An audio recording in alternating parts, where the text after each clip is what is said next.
The world shoots past 7 million coronavirus cases confirmed. We've got protests all over the world, which we're going to talk about. And that leads us to today's title, which is, in 3 to 5 weeks, we'll know if the honey badger virus is left or was simply merely lying in ambush, waiting, claws patiently folded. Hello, everyone. This is Dr. Chris Martinson. I'm here with your coronavirus update and sort of general conditions update, because we've moved beyond just coronavirus into all sorts of other, we'll call them downstream, secondary sort of orders of effects around this, which we've always been talking about. We knew the economic impacts were going to be bad. We knew that the official responses were going to be bad. Why? Because we couldn't even manage the whole idea of wearing a face mask without tripping on that from a logical standpoint. So the idea that we would be elegant in our rest of our approaches on more complicated things, we weren't too hopeful about that. So at any rate, here we are on day 138 of our reporting on this. This is June 9th, 2020. Let's move on. Haven't done this in a while, so we'll just look at these cases really quickly here. And what do I want to say here? I mean, 7.25 million cases worldwide. But let's look at this right now. Closed cases, which we have enough time under our belts that I think we can start to look at these numbers and begin to hone in on just how bad this thing is or is not. So again, there may be many, many, many more cases than have been detected. Why? Because people may well have gotten this particular virus and not even shown any symptoms or been detected in a test or something like that. So we know there's more cases than 7.25 million, but taking this for what it is, out of those 7.25 million, there have been 409,000 deaths so far, which is, out of all the closed cases, about 10% of all the cases have resolved so far in death. Now, let's just run a little bit of math. You might say, yeah, Chris, I know, but look at all these currently infected patients. What if they all got better? Well, if they did, then we would divide 409,000, which is how many deaths we have, by 7.24 million, which is rounding this number up.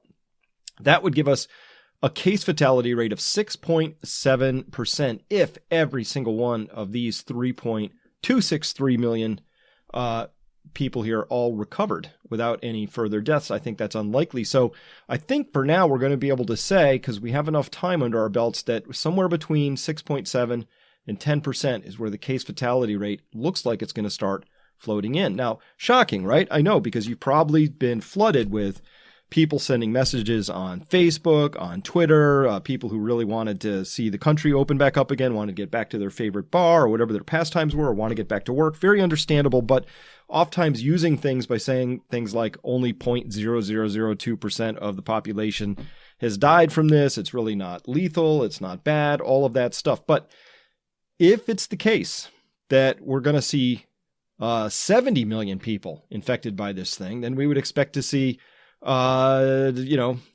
million people would have died at that point in time. It is actually a pretty serious disease, and that's what I'm leaning towards with this case fatality rate. And by the way, cases are actually up, very much up and heading up more. This is daily new cases across the world, and you can see the trend right here. Interestingly, however, we see an opposite trend for deaths. So that's pretty interesting finding, and I'm interested in what that might be. So here are a few options that exist. Theories for why you see declining deaths with a rising case count. Well, it could be that we have better treatments, and that leads to fewer deaths. That's absolutely the case. When humans first came across this disease, the standard of care was to put people on ventilators. We now know that was the wrong thing to do. There was steered away from corticosteroid use. We know that was the wrong thing to do, but now we've got really good treatments out there relative to where we were in January or February. So no question about it. Medical science has caught up. Doctors and medical professionals all over the world have finally figured out there are ways actually to treat this and be much more effective about it. So better treatments absolutely can account for at least some of what we're seeing here, for sure. And then as well, the most vulnerable, they may have mostly already been stricken. Don't weight that one too heavily. I'd give that a lower probability and maybe a lower weighting than number one. And then the third theory I've got here is that the coronavirus itself may be becoming less lethal. And that's a possibility. I can't wait to see some full genomic structures of more recent viruses. This theory would say that as this virus has spent time out in the wild, out in humans, infecting humans, reinfecting humans, jumping from one to the next, that it may have lost some of its capability to be lethal, right? And one of the ways it would do that is if it doesn't bind as well to the receptor binding domain anymore to get into the cells. Maybe it doesn't fuse with the membrane quite as easily. Once it's inside the cell, for some reason, it's lost the ability to really hijack the cell's machinery and create many millions of copies of itself in each cell. Those would be the sorts of things that could happen. Now, why might that have happened? Well, it could have been, if this was not a natural virus, that this was made in a lab. What often happens, I've learned, in lab-created viruses is they're not selected by nature. They're really selected by humans in terms of their motifs and all of that. And they can lose those because they're unstable motifs that don't progress well in nature. They don't have an energetic favorability. So maybe the coronavirus is becoming less lethal. Always a possibility. It might have shed some non-natural components. I can't wait to see. Does it still have that polybasic furin cleavage site? Does it still have the same receptor binding motif that we saw before? Probably. But if not, that would be another thing that would lead me to wait that this was a lab creation, not a natural creation. But got to see the actual sequences out of that and talk to some people who would know more about that. One thing that I've heard people saying is that, it's just more testing. We have these higher detection rates of less ill people, but that would be a rate measure. So it's not this one. What do I mean by that? A rate measure is telling us the rate at which people are showing up as dying relative to new cases. So this is not a rate measure. This is actual just daily deaths. So this is going down. So if you said, we went from 1% of people dying to 0.5%, that is a rate measure. So that could be because you're testing more people and you're testing more people who are less seriously ill. That's a possibility. But here we're actually seeing the aggregate number of people dying from this going down. So it wouldn't be, this has nothing to do with testing itself. The number of new cases might be because we're testing more, but this is a different measure right here. So just want to make sure we're clear on that. Now, I did go back. We haven't looked at this chart in a while, this table. This is from Worldometers. And what I did here is I organized this by new cases. This column right here in descending order, we see that Brazil very much catching up with the United States in terms of daily new cases. The United States is about half where it was a while ago. It had been as high as 30 some odd thousand cases per day, but this is higher than it was just a few days ago, and deaths have come down quite a bit. We don't see 4-digit numbers anywhere in this column right now. Certainly not 2,000-3,000 deaths per day, which we were seeing in the United States there for a while. But as we look down this list, a couple things jump out, which is that we're seeing this in a lot of what you would consider to be warmer weather countries. So no summer lull, right? We look at Mexico here. It's pretty warm there at this time of year. And we look at, say, where Iran is coming in, they're pretty warm right around this time of year. Colombia for sure. Qatar, of course. Egypt. Yeah.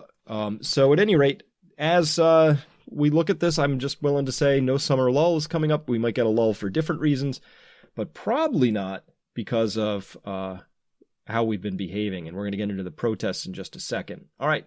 First, I got to be clear about this, though. I haven't lost my edge in this. I still really don't want any part of this virus, if I can help it. I really would just rather not be exposed to it, because what do we not know? Well, how about this? We're looking at the long-term health implications. We'll get into that in just a second. But we don't know if you can catch it again. And if you can catch it again, then is the second time worse because of the antibody-dependent enhancement? We don't know anything about that. We don't know anything about how maybe this virus lurks in your body for a very long time. Is it possible? It's more like, I don't know, chickenpox or something, where, many, many years later, that erupts into something called shingles, which is very unpleasant. Does coronavirus have a similar life cycle? We just don't know yet. But I thought this did an okay job. I've been tracking, a lot of the long-term effects, and many of them are very detailed, but this is a reasonable thing here in the Independent. Says 6 months into the COVID-19 pandemic and with more than 380,000 people dead. You can tell this was written a few days ago. This was 6 days ago. Yep, according to that. The picture we have of SARS-CoV-2 remains opaque and unclear.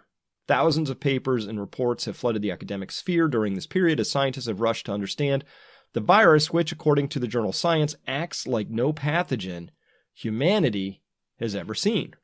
Maybe because almost, would you say maybe it acts unnatural? I might.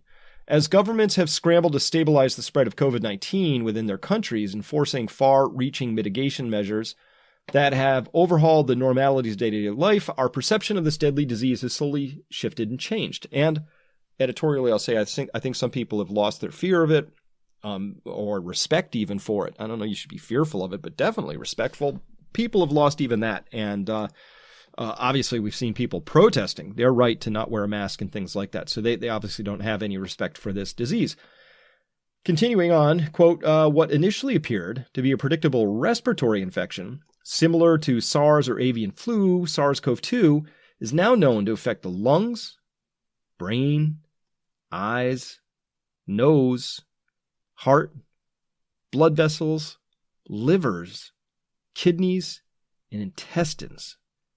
Virtually every organ in the human body. And that would also include testes, and they don't specifically mention neural tissue, but I've read that some of the people who present with anosmia, the loss of sense of smell, about half of them haven't gotten their sense of smell back.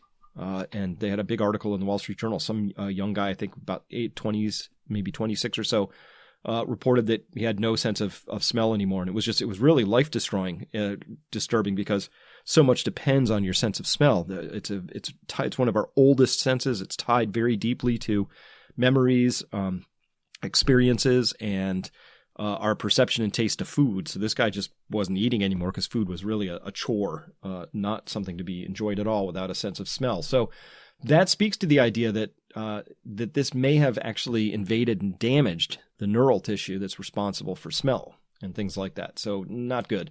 The studies that have been conducted into COVID-19 present a vast array of symptoms and long-term effects among those who suffered severe infections. You got the scarring of lung tissue. We've talked about that. You've got kidney failure. Yep. Inflammation of heart muscle and arrhythmias, liver damage, cognitive impairment, psychosis, and mood disorder, much more. This is what's starting to appear. I don't want any part of anything like this. Someday, hopefully, we'll find out that as long as your vitamin D levels are good, your selenium's up, maybe take a little elderberry, and if you do get it, you won't suffer these sorts of effects. But we still don't know why. Some people have no symptoms, no big deal. Other people just get slammed by this thing. All right, if that's all fairly disturbing, and it is, remember, you can turn to your anxiety companion, Honey Badger. And thank you, Judy, for that. I got mine. You should get yours. It's really good if you get a handle on that thing, too, just right on the back. Just pick that right up and carry it with you. We talked about this fraudulent study here, and it just gets worse and worse and worse. Remember, the data came from a guy, Sapan Desai, who turns out to be just basically a scamster throughout his whole life. And at any rate, that he was supplying all the data, but there were 3 other authors on that paper, right? And their job as professionals, 2 of them working at Brigham's and Women's Hospital, or 3 of them, and I think 1 out of the University of Utah. Anyway, you have your reputation is on the line whenever you publish a paper. Your institution's reputation, that's the one you are using and banking on. So if you're at Stanford and you do a really bogus serological study, that dings Stanford, right?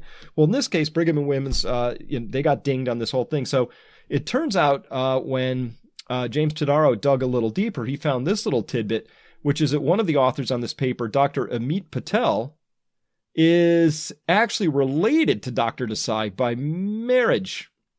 Not to each other, but they share a sibling, is the intersection there, I believe.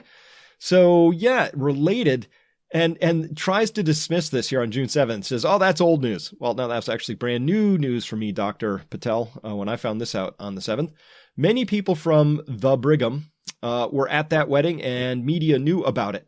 Despite this, I still do not have the information of what happened at Surgisphere, but there has to be locals who do. So Dr. Amit, related to Dr. Desai by marriage, is out with the story that, he had no idea what was going on at Surgisphere. No idea. Just is as flabbergasted as everybody else, caught off guard.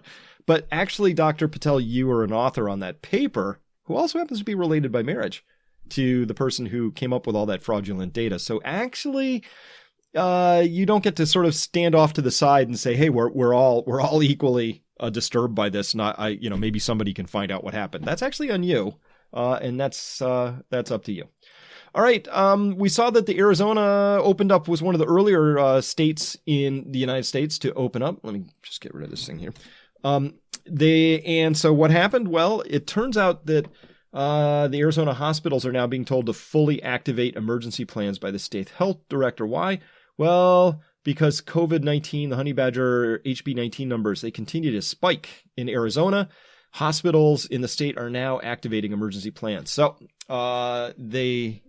Arizona reopened 4 weeks ago. So yeah, 4 weeks ago, and then 4 weeks later, we're getting this spike.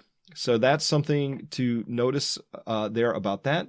And we're just going to come back to that in just a second, because I think that the reopening is chump change compared to what happened with the protests. So let's get there first. But first, what the WHO? Oh my gosh. Here's the WHO today coming out saying transmission of the coronavirus by asymptomatic people is very rare, says the WHO's Maria Van Kerkhove, contradicting a widely held belief among health officials and researchers. I'm one of them who holds that belief, but it's not a belief. You know why? Because we have data on this stuff. This is a Nature paper from April 15th.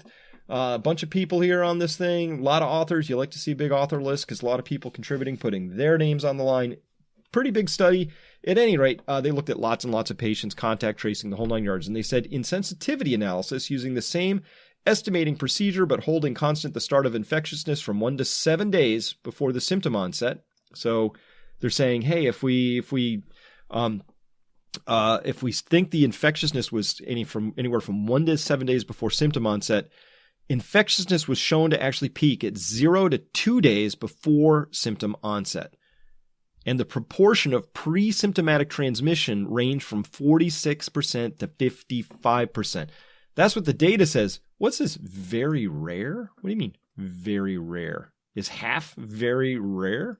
I don't believe so. We'll call that about half, right? So at any rate, what do we do with that information? Well, I'll tell you what we do with that.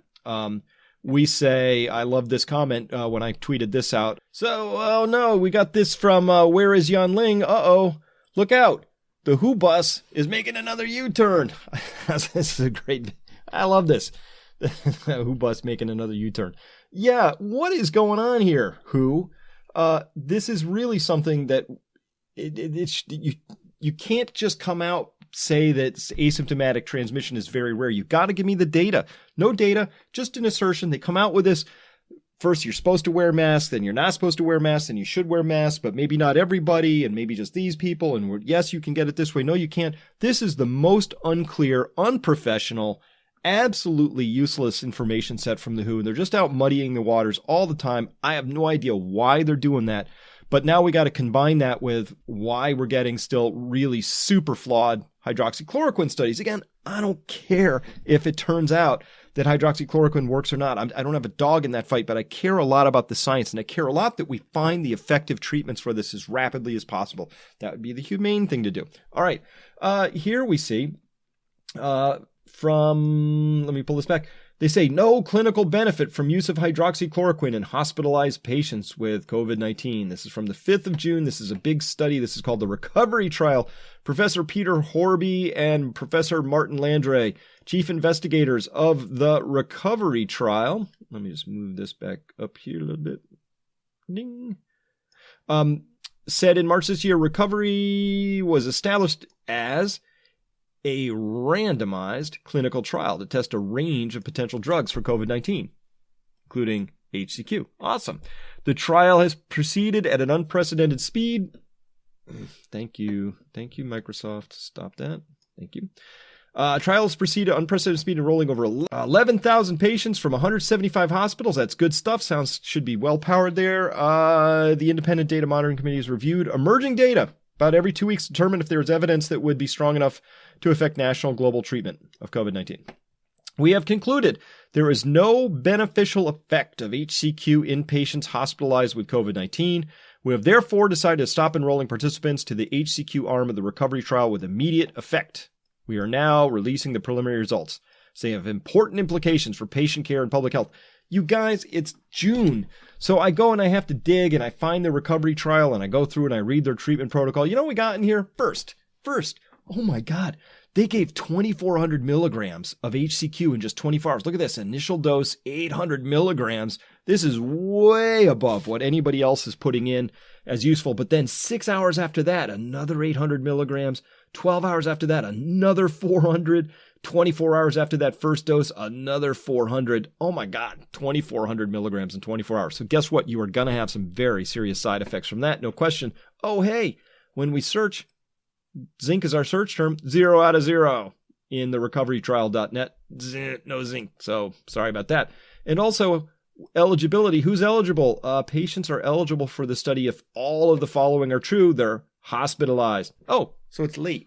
This is after hospitalization. By the way, to get in the UK hospital system, you got to be pretty darn sick. They have pretty strict requirements to get in. So what did we just learn from this great 11,000 person randomized trial? Nothing that we haven't known for months at this point in time, which is, and by the way, this is a new one on me, this whole 2,400 milligrams thing, making people sick with this thing, that didn't occur to me that anybody would do that. But no zinc and doing it late, it doesn't help. So we already knew that it doesn't work in hospitalized patients. That's already a known thing, but they just reproved it again. So what is going on here? How is it that you have the WHO coming out with really terrible, conflicting, contradicting information here like this again? Let's turn that WHO bus around one more time just for fun.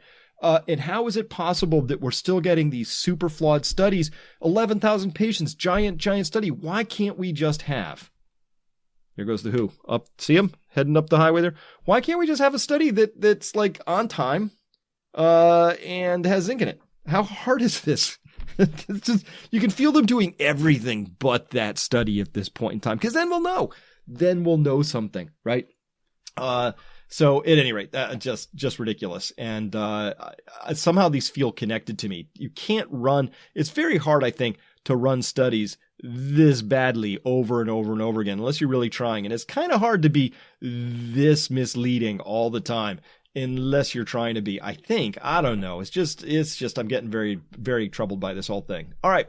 Turning to the protests, good news, bad news, good news. Lots of masks. I saw lots of masks in these things. If you zoom in on these photos, lots of masks in some of them. Bad news, really big crowds. And this is just a tiny piece of the crowd that was in, this is in Hollywood, I believe. So yeah, just not a lot of social distancing going on there. Ditto here in, this is Philadelphia.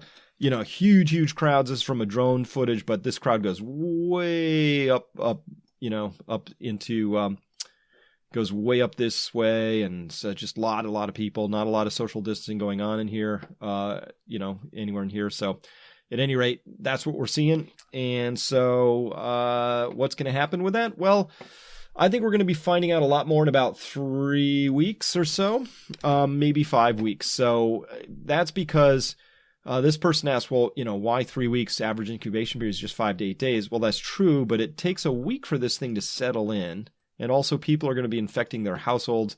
And that takes about a week after symptoms begin to cause people to present to the hospital if they're going to. There's just a ramp up time. And so, 3 weeks or so, I said. It might be 4 to 5 weeks here because let's look at the Texas data now. Texas reports a record number of hospitalized coronavirus patients after state reopened early. So this just came out on June 8th, just a little while ago. That's yesterday. And it says here there are currently 1,935 COVID patients in hospitals across the state, topping the previous record, which was all the way back on May 5th. So that's a month ago.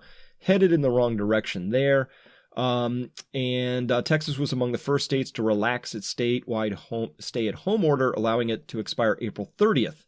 And then some businesses to resume operations on May 1st. And here we are on June 8th reporting this stuff. So that's actually 5 weeks later.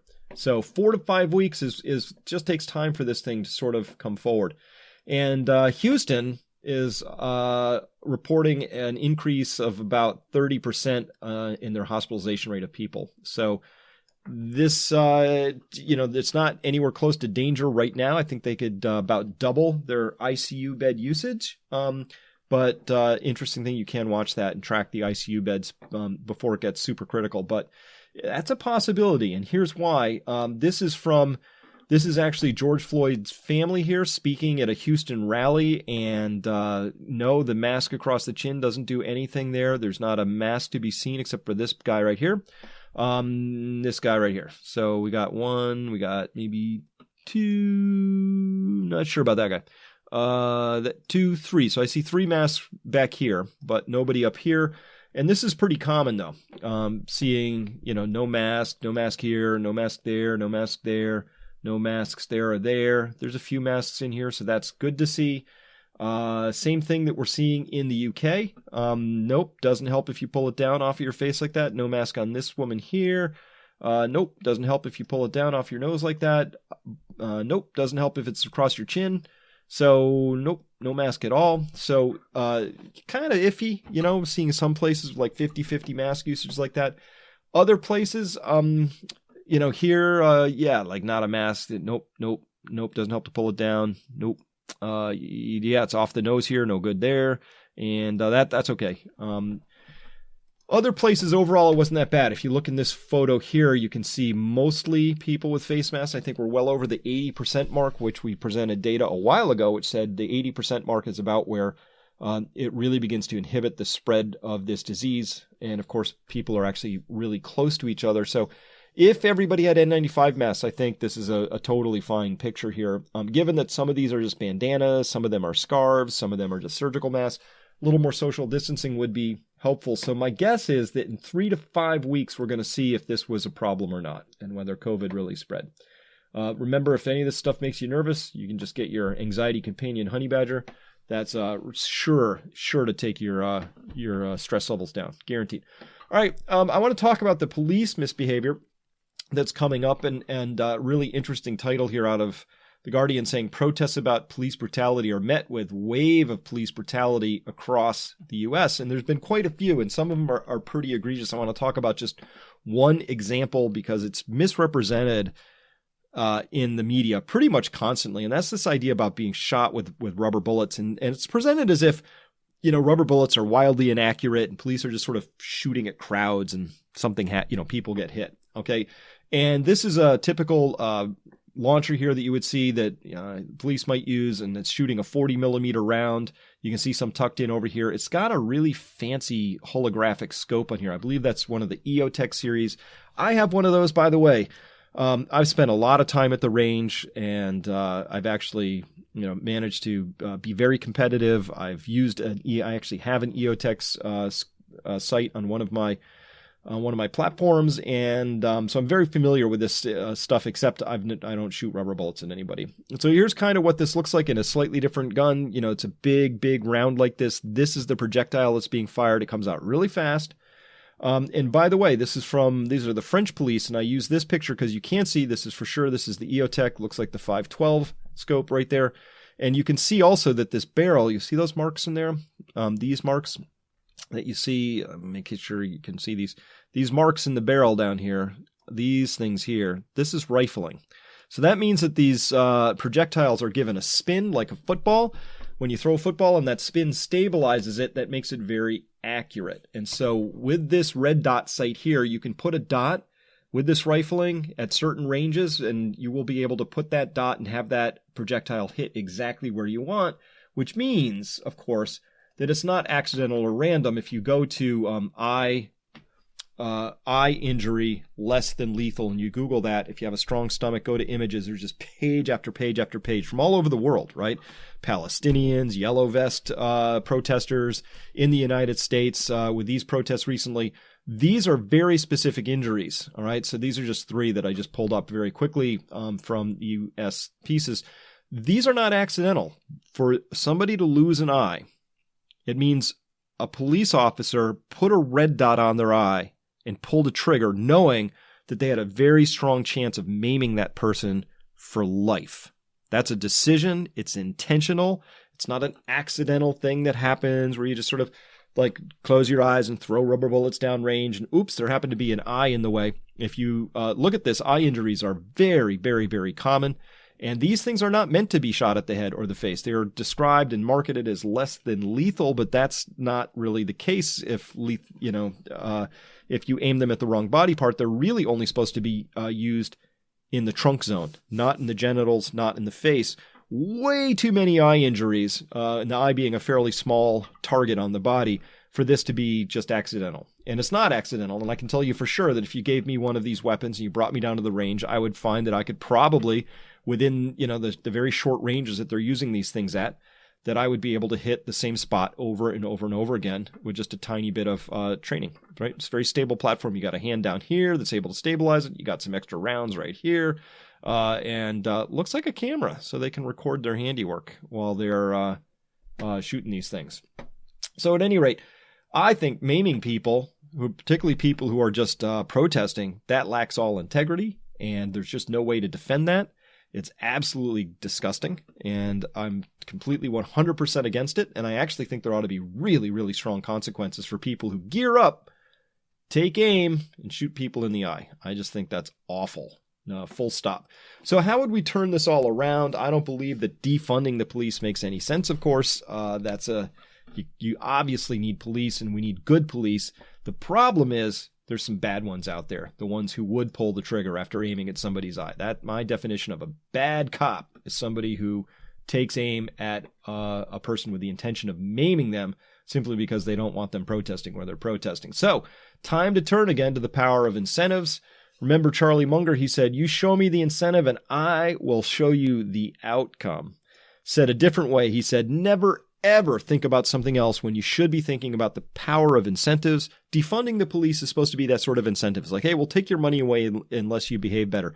But that's not actually making the incentives line up. It's sort of a gross incentive, right? So let's fix that and let's make the incentives all line up. How do you fix police misconduct? Very simply.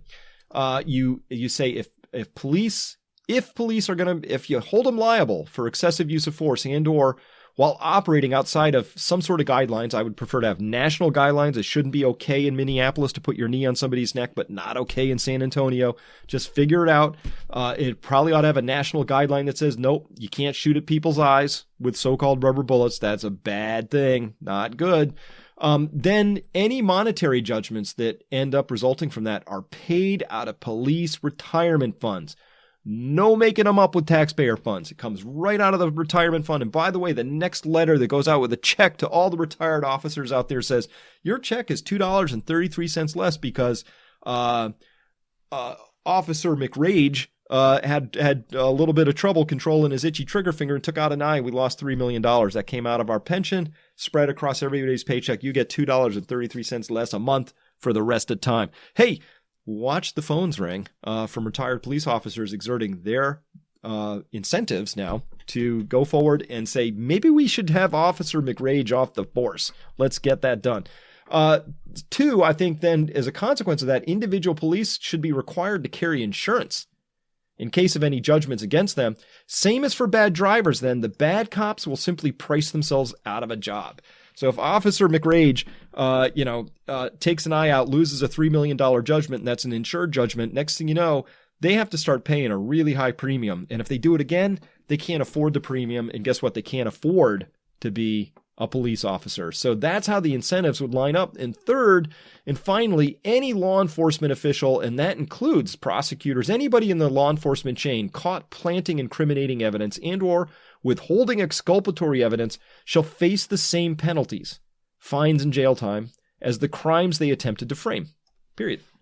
Very simply, that would line it up, would say, hey, go ahead if you want to plant evidence or frame somebody for something, do that. But if you get caught doing that, whatever it was you were trying to frame them for, you are now going to be hauled up and actually held accountable for the same civil or criminal penalties that might have resulted from that. That way, the incentive and the outcome are lined up. That's what each one of these things does. And I'm sure there are plenty of other examples we could think of.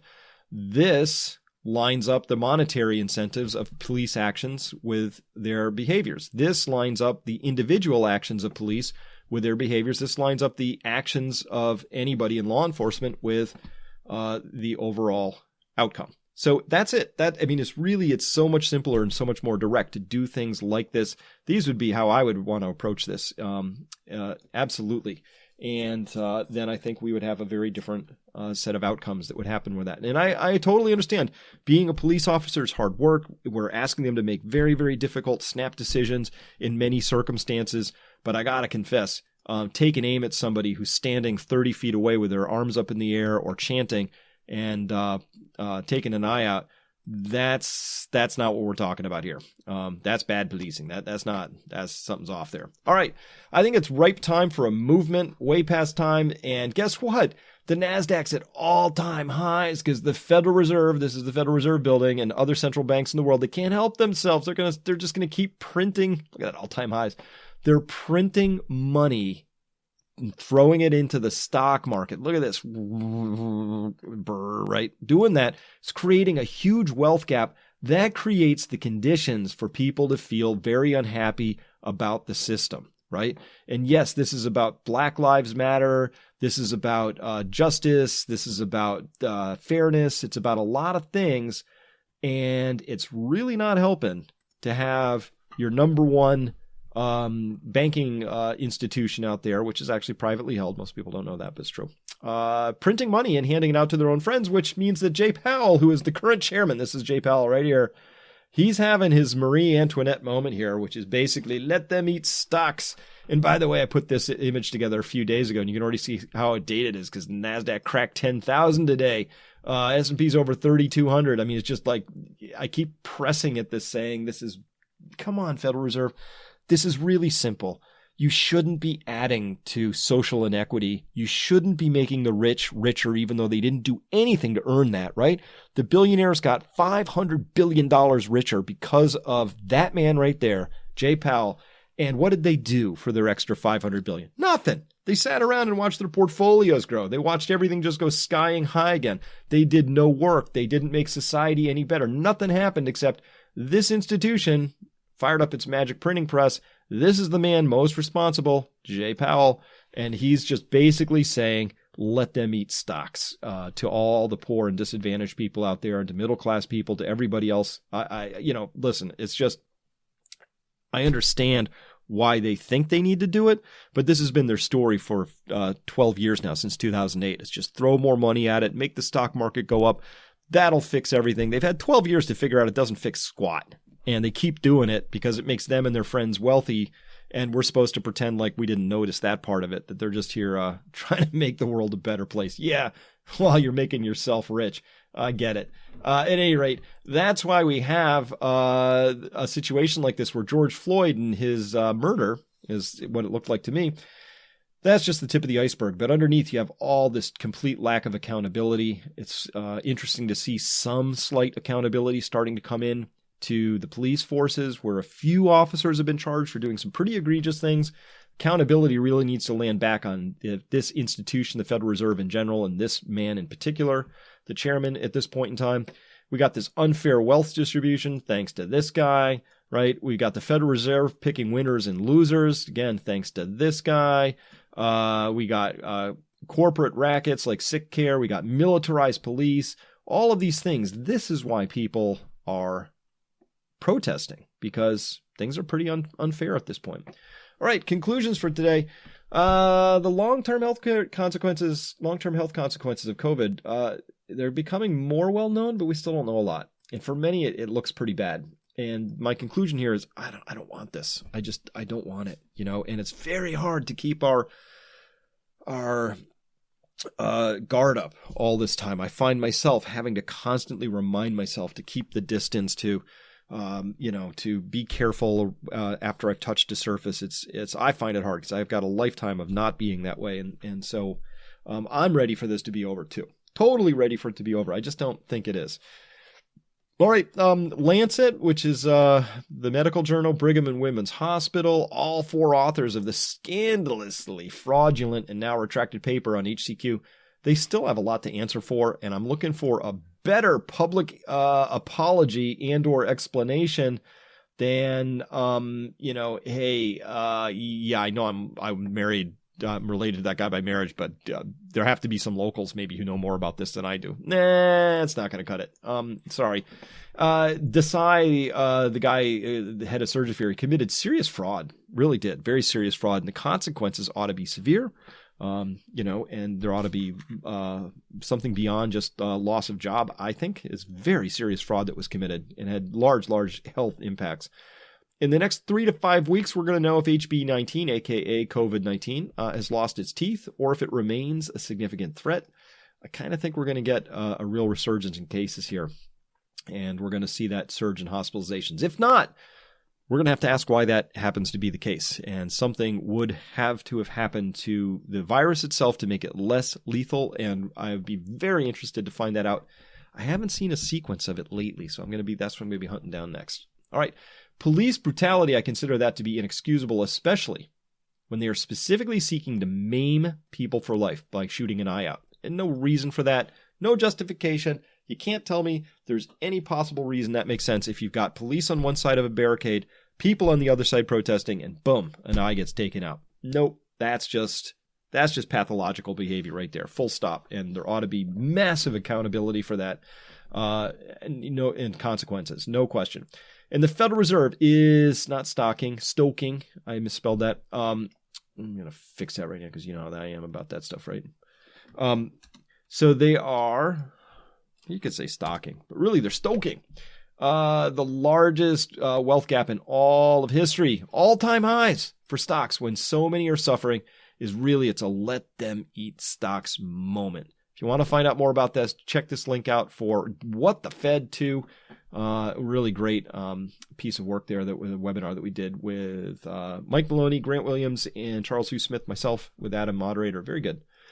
Get a t-shirt. You get to join a movement. This is Evie. She's holding up one of our resilience t-shirts. Resilience. That's what we're really after here at Peak Prosperity. We want everybody to be resilient.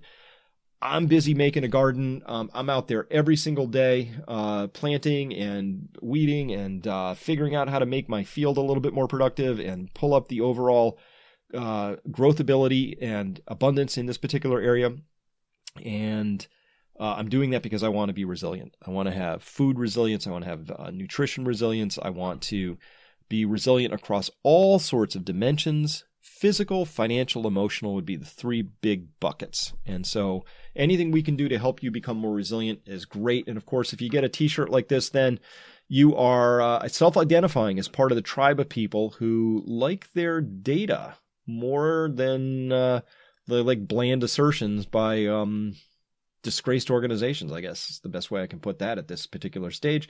And remember, how do you not get COVID-19? You wear a mask, you maintain your social distance, and make sure that your immune system, your terrain of your body, is really well armed so that if you do get exposed or when you do get exposed, your body will be able to fight it off and you'll be in that very mild symptomology camp. And you don't want to be in those group of people with the lifelong sort of problems and sequelae from that. So these would be the sorts of supplements and immune boosters that I use, and other people have got other ones. They're all good, I suppose, but I've got science behind each and every one of these and papers that backs up why I would be taking any one of these. So with that, thank you very much for listening. We will be back with you on Thursday, and I hope you're safe, and I hope you manage to not become part of any second wave that might be coming along. All right.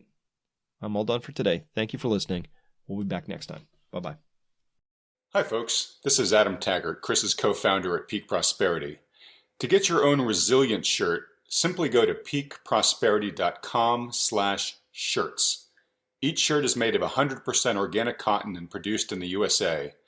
And when your shirt arrives, please send us a photo of you wearing it if you feel comfortable doing so. We'll add you to our wall of proud Peak Prosperity members who are showing the world that resilience is the way to a better future. Thanks for watching.